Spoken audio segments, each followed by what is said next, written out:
डोंगर खंडाळा येथील जी.प. शाळेच्या इमारतीसाठी निधी द्या, अन्यथा बेमुदत उपोषणाचा ग्रामस्थांचा इशारा.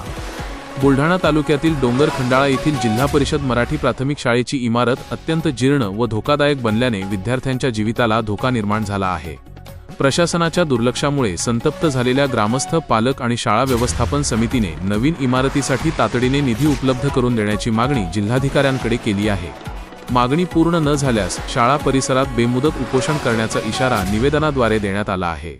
शाळेची जुनी इमारत धोकादायक झाल्यामुळे सुरक्षिततेचा उपाय म्हणून सध्या हे वर्ग तात्पुरत्या स्वरूपात सुमारे 1 किलोमीटर अंतरावर असलेल्या श्री संभाजीराजे विद्यालयात भरवले जात आहेत. मात्र या तात्पुरत्या शाळेकडे जाताना विद्यार्थ्यांना राज्य महामार्ग ओलांडून जावे लागते.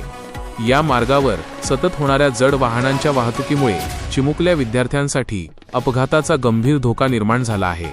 त्यामुळे पालकांमध्ये आणि शिक्षकांमध्ये सतत भीतीचे वातावरण असते.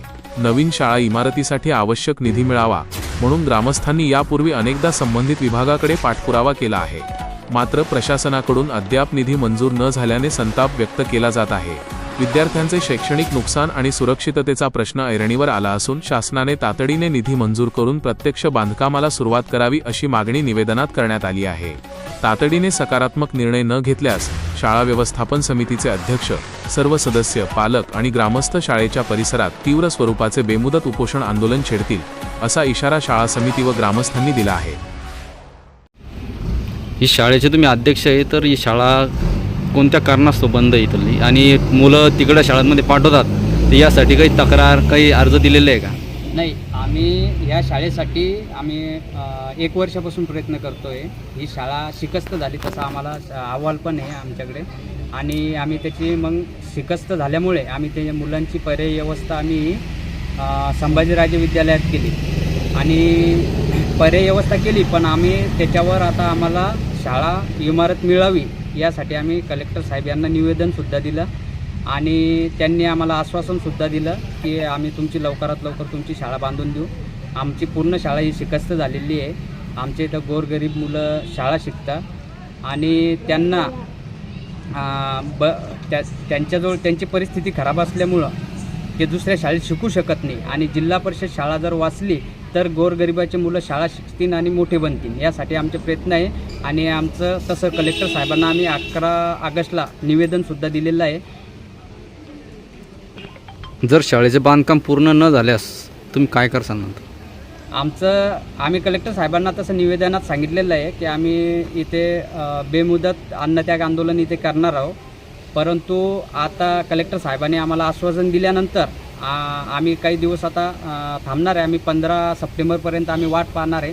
15 सप्टेंबरपर्यंत जर आम्हाला कोणत्याही प्रकारचं वरून जर प्रशासनाकडून कळालं नाही की बा आम्हाला निधी उपलब्ध झाला आणि इमारत तुमची बनणार का, काही समजा माहिती मिळाली नाही, तर आम्ही त्यानंतर आम्ही बेमुदत अन्नत्याग आंदोलन सर्व गावकरी आणि पालक आणि शाळा व्यवस्थापन समितीच्या वतीने इथे शाळेमध्ये करू. मुलं या ठिकाणी आता दुसऱ्या शाळेतून जातात, तर जाताना जर काही घटना घडल्यास याला जबाबदार कोण राहणार आहे? त्याला आम्ही तसं पत्रामध्ये आम्ही जे निवेदन दिलं त्या निवेदनामध्ये आम्ही तसं कलेक्टर साहेबांना लिहिलेलं आहे की कारण हा राज्य महामार्ग असल्यामुळे याच्यावर मुलांना जाण्यासाठी आणि 1 ते 4 मुलं छोटे मुलं असल्यामुळं की जाण्यासाठी दूर होतं आणि अपघात होण्याची शक्यता नाकारता येत नाही, तर अपघात होऊ शकतो.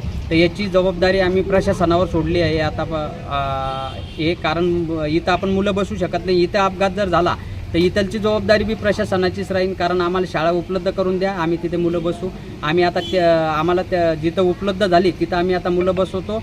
तर त्या ठिकाणी मुलांना जाण्या येण्यासाठी आपण जशी मिळेल तशी आपण त्यांना व्यवस्था करतो, गाडीची व्यवस्था करतो. परंतु दररोज त्यांची व्यवस्था होऊ शकत नाही जाण्या येण्याची आणि एवढ्या दूर 1 किलोमीटर अंतरावर असल्यामुळं तर तिथं अपघात होऊ शकतो.